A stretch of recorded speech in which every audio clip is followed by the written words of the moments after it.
O lixo sempre foi uma questão de destino, de despejo, de responsabilidade.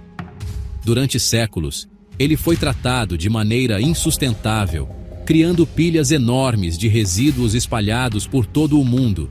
Essas enormes pilhas, afastadas dos olhos de moradores das grandes cidades e centros urbanos, muitas vezes se tornaram parte da paisagem das pessoas, que por condições econômicas desfavoráveis, se viam obrigadas a conviver perto dos dejetos de lixo de outras pessoas, tirando dali o sustento do que os outros rejeitavam. Os lixões foram, por muito tempo, uma das mais comuns soluções para destinar resíduos residenciais, hospitalares e de toda a natureza imaginável. O impacto desses lixões vai além da poluição e da degradação ambiental. Eles trazem doenças, caos e afetam a saúde das pessoas ao redor. O Brasil, de população superior a 210 milhões de habitantes, produz por pessoa, em média, 343 quilos de lixo por ano. 7 em cada 10 cidades brasileiras não possuem aterro sanitário, ou seja, destinam de forma incorreta em lixões a céu aberto. Ao longo do tempo, soluções sustentáveis foram sendo buscadas para minimizar o impacto da nossa forma errada de tratar resíduos. Uma delas foi a transformação dos lixões em aterros sanitários, um destino mais adequado e sustentável para o lixo. Maracanaú, no Ceará, se destaca como um dos pioneiros nessa transformação. A transformação dos lixões em aterros sanitários começou com uma mudança legal. Uma lei que exigiu que os municípios do Brasil desativassem seus lixões e investissem em soluções adequadas para o descarte de resíduos. Maracanaú não foi diferente. Me chamo Raimundo Bezerra Filho, atualmente eu estou como secretário de Infraestrutura e Mobilidade Urbana do município de Maracanaú, relatando um pouco do nosso aterro sanitário. O governo do estado do Ceará, no ano de 2005, tomou uma decisão de construir alguns aterros sanitários devido à demanda gigantesca da região metropolitana, através de um programa do Banco Interamericano de Desenvolvimento, do BIRD. Resolveu-se implantar no município de Maracanaú, de Aquiraz e de Caucaia alguns aterros sanitários. A princípio, o aterro sanitário de Maracanaú passou a atender o próprio município, Maranguape e Apacatuba. A cidade se adaptou rapidamente a essa exigência, buscando uma solução que não só fosse eficaz, mas também humanizasse aqueles que viviam do lixo. A legislação ambiental define que os municípios devem coletar, destinar e tratar os resíduos de acordo com o que estabelece a legislação federal. No estado do Ceará, que tem 184 municípios, tem 4 ou 5 que tem aterro sanitário. Esse aterro, quando foi construído pelo governo do estado na década de 2000, a legislação ambiental diferia das exigências que hoje são pertinentes. Maracanaú, visando cumprir com o que há de melhor, recentemente construiu uma célula dentro do que estabelece a norma.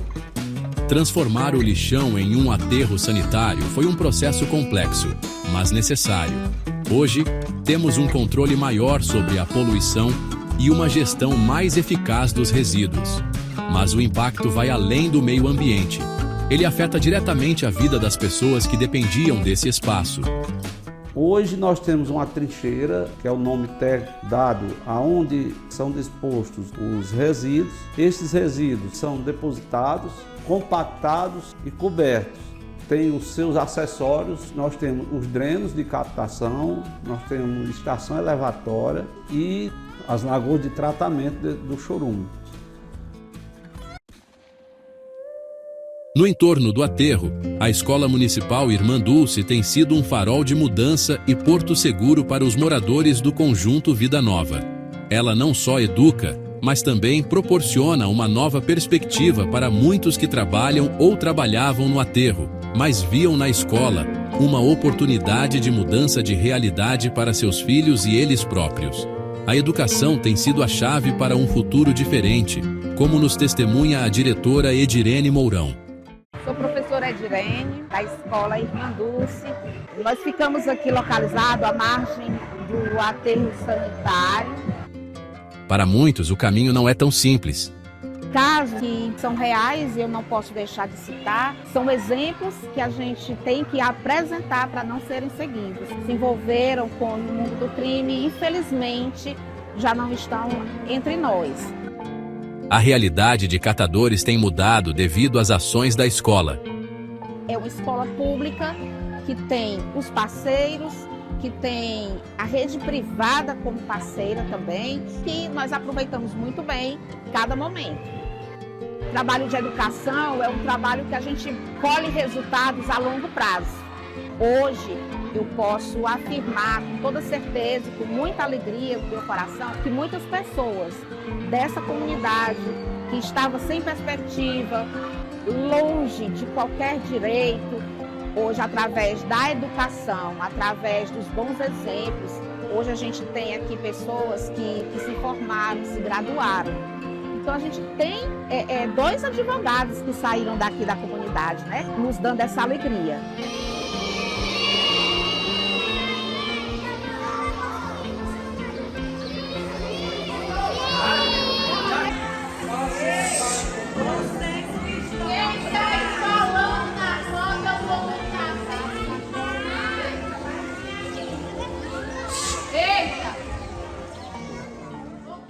Um dos maiores exemplos dessa mudança e evolução continua atuando dentro da escola que antes foi seu reduto de esperança.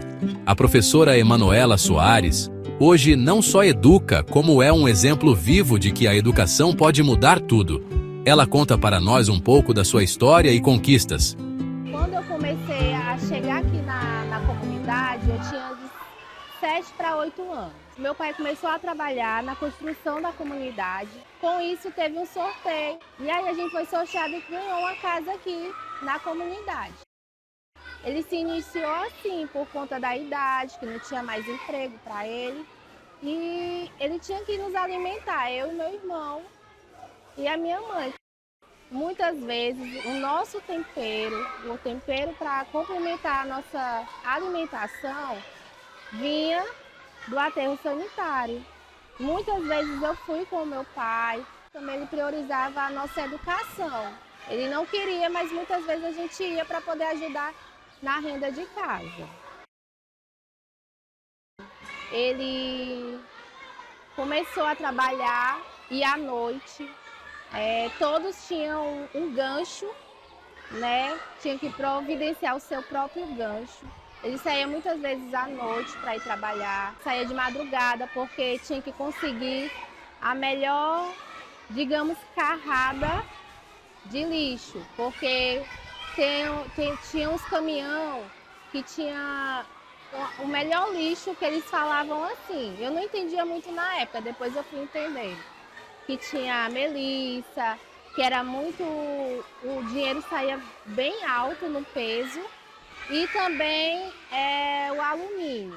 Então essa carrada só vinha à noite. E ele saía de madrugada arriscando a própria vida, muitas vezes, né? Mas eu entendo o esforço dele.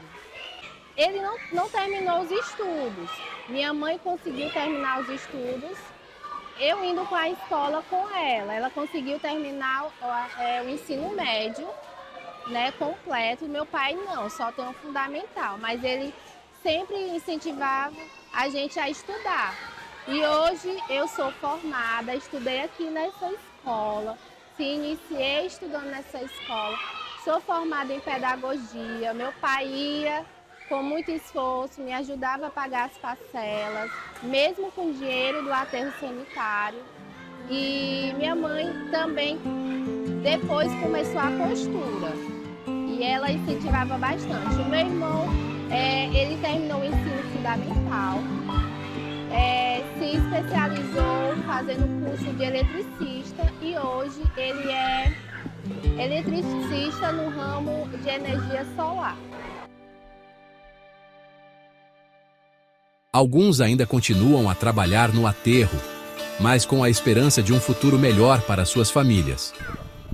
Bom, eu conheci, eu trabalhando em Fortaleza, a gente morava no interior, e então eu conheci um rapaz, a gente se gostou, eu estava assim, num caso assim também, eu estava trabalhando, na casa do pessoal também, e eu estava num momento da minha vida que ele chegou e ficou comigo, né? Então ele me trouxe para casa da mãe dele, perguntou se eu queria me juntar com ele. Eu disse que sim. Ele sempre foi uma pessoa muito bom para mim. E então a gente veio morar, né? Eu vim morar com ele, em Maracanaú. Aí foi o tempo que aqui estava em construções. Era início, alicerce, né? E aqui a gente teve nossos filhos. Infelizmente ele já não está aqui mais comigo, né? E aqui eu comecei a fazer parte, ter meus filhos aqui para estudar. Comecei a fazer muito, como é que se diz? Atividade aqui sobre reciclagem, né? Comecei a trabalhar na reciclagem muito nova ainda. Trabalhei a minha vida inteira lá para criar meus filhos. Meus filhos também chegou a trabalhar lá junto comigo. E então meus filhos, tem uma que é casada aqui, tem outra que mora em Quixeramobim, a outra está lá para a casa do esposo.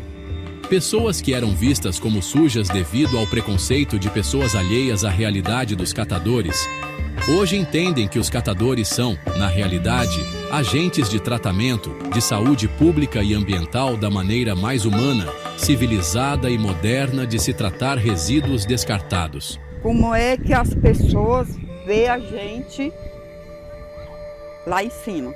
Quando a gente começou lá, muitas pessoas criticavam a gente, né? Muitas pessoas criticavam a gente. E então as pessoas começavam a dizer que a gente fedia lixo, chamava a gente de bocado de urubu. Mas isso aí é coisas que pessoas não têm conhecimento bom. Para tudo tem um processo na nossa vida, não é? Para tudo tem um processo, para tudo tem um começo. Para tudo as pessoas têm que se acostumar e adaptar e aceitar, né? Que a reciclagem também, ela não é assim, bicho do outro mundo, é desse mundo mesmo. Porque desde o tempo que eu comecei lá em cima, lá na rampa lá, eu nunca fui uma pessoa para estar com vasilha pedindo comida para alimentar meus filhos, em porta de ninguém. Depois que aconteceu o que aconteceu com o pai deles, eu sempre consegui manter meus filhos, com a ajuda de Deus, sim. Nunca desisti, nunca vou desistir. Lá em cima, no aterro, é um lugar que eu subo lá com um só objetivo: somente trabalhar e trazer o sustento para dentro de casa. Eu acho que vocês também superaram essa Covid aí, né? Muitas pessoas morreram, não é verdade? Ah, porque a gente chegava lá de cima, as pessoas passavam a distância da gente. Gente, ó, por incrível que pareça, nunca, eu digo isso porque eu sou prova viva e eu estou aqui. Nunca saiu uma pessoa morta lá de cima daquele aterro. Nunca.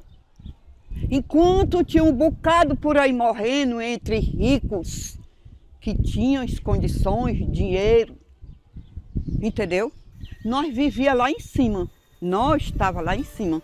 Aliás, nós vivemos lá em cima, de inverno a verão. Nunca saiu nenhum lá de cima com problema de saúde, ou com Covid, ou numa ambulância, ou direto para esse terrária. Isso nunca aconteceu. Como reais protagonistas dessa história estão os catadores. Homens e mulheres que, por necessidade, vivem e tiram sua sobrevivência e sustento do lixo. Segundo dados do IPEA, em 2013 eram 400 mil catadores de resíduos sólidos em todo o Brasil. E em 2023, são 800 mil pessoas que vivem de reciclagem, transformando o que não serve mais para outros em sua fonte de renda. Eles retiram dali seu sustento e, muitas vezes, encontram sua única esperança de um futuro melhor, seja para si ou para seus filhos. A Bíblia diz que não só eu e nenhum de vocês, nem eu sou melhor do que vocês, nem vocês são melhor do que eu, nós somos todos iguais, porque nós somos filhos do mesmo Pai.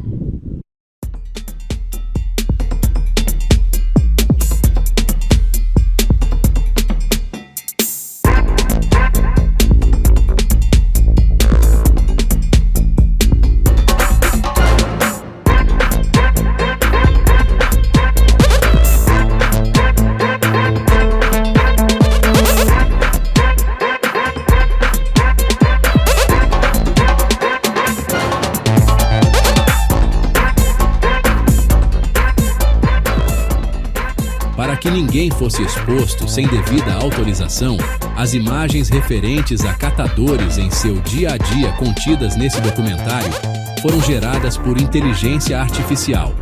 Esse mini documentário é resultado da premiação do projeto Reciclando Histórias, as perspectivas dos catadores de Maracanaú, através do edital de incentivo à cultura Paulo Gustavo, realizado pela Prefeitura de Maracanaú.